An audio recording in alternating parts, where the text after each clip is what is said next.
Welcome to class. I'm Trevor, and I post D&D videos every week, generally on Wednesdays. In this video, I want to talk about some lessons from the classroom in relation to D&D. Now, here's the deal. I've been a teacher for about 8 years now, and I think that there's a lot that I've learned from being a teacher that is vital and very important in a game of 5e, right? Or any other TTRPG. And I think that I want to kind of share those lessons from both the teacher side and the player side, or like the GM side. Some of these tips will be primarily more focused toward the GM, but I don't think that all of them will. I think that there's something in it for everyone, right? I just think that like the framework of being a teacher in a classroom is pretty similar to being a dungeon master. And I want to kind of draw those parallels because there are pitfalls that you can avoid, just like there are pitfalls you can avoid being a teacher and teaching for the first time. So let's jump into it.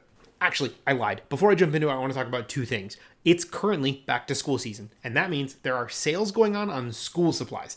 You know, these things, these giant poster pads, they are about 1-inch grids, and they're great for making maps. Also, notebooks, pens, pencils, expo markers, all these things are probably on sale, or they will be soon. Pick them up for your D&D games. Do it now. Potentially, depending on where you are, they might even be tax-free right now, and that's even better. All right, tip number one that is true for all new teachers is start the year off strong.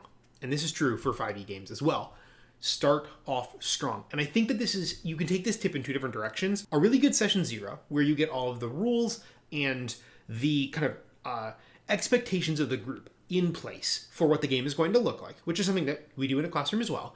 And it means starting that first game off on a riveting plot hook, right? Like, I know for a fact that some of you out there, because I experienced it when I was a student, you've had classes where you start on the first day and you know that the first day or even maybe 2 days of class are going to just be reading the syllabus and you immediately are bored to tears.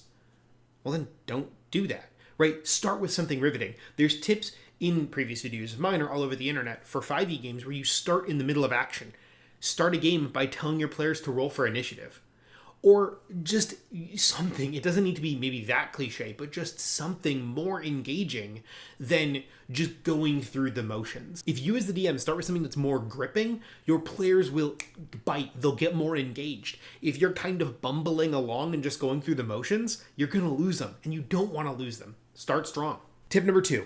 It's going to be awkward. This is a tip for players and DMs. It will always feel awkward. You are not an orc. That's just a matter of fact. And as the DM, you are not an orc, an elf, a barkeep, a tavern owner, a jeweler, a potter, and a blacksmith. But you have to be all of those things. And it's hard and it can be weird. But that's life.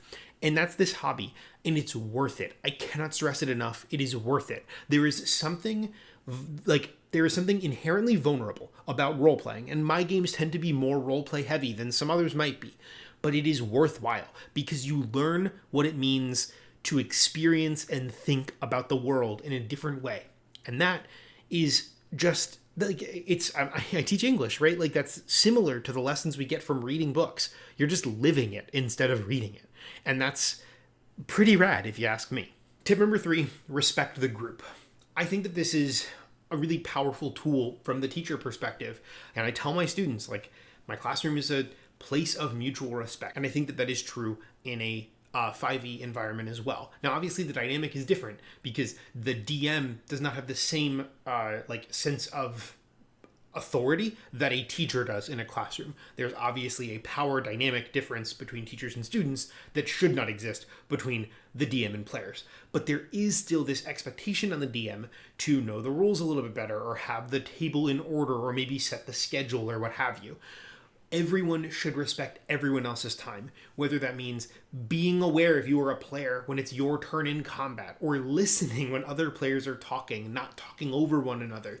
Sharing the spotlight, right? All of these things that are fairly quote unquote normal, like social behaviors, it's easy to accidentally slip up on them. And I think it's important that games be a good shared space. Tip number 4, balance, planning, and improv. This is primarily a GM tip or DM tip rather than a player tip, but you will never be able to plan for everything that your players will throw at you. The same thing is true in the classroom. You will never know what the kids are going to do. And you just need to plan for the unexpected. Have a convenient list of like names and descriptions and like find what works best for you. But if you have a literal script prepared, you will go off script, and that can be very unsettling and it can cause a lot of issues. You need to expect the unexpected and find a good balance. I'm not saying don't plan. It's really obvious when that happens as well. But find balance between planning and working off the cuff, and get comfortable working off the cuff, because it's really vital and valuable to be able to do that. If there's interest, I can even release a separate video altogether on how I balance planning my sessions and improvising on the fly. But I do think that there is a connection between this and teaching, and how you can plan the perfect lesson, but things do not always end up working out perfectly. I mean, there are plenty of times when the technology has crashed or what have you. And obviously the stakes are very different, but I can't tell you how many times in my games my players have just followed something that I described as set dressing, and I had to wing it. And I think I'm better at doing that because of my job, and vice versa. The fifth and final tip is it's okay to be wrong, or to admit that you don't know something. I have a lot of respect for my students and for people in general when they can tell me what they don't know. And that's true in a game of 5e, just as much as it's true in the teaching world, just as much as it's true anywhere.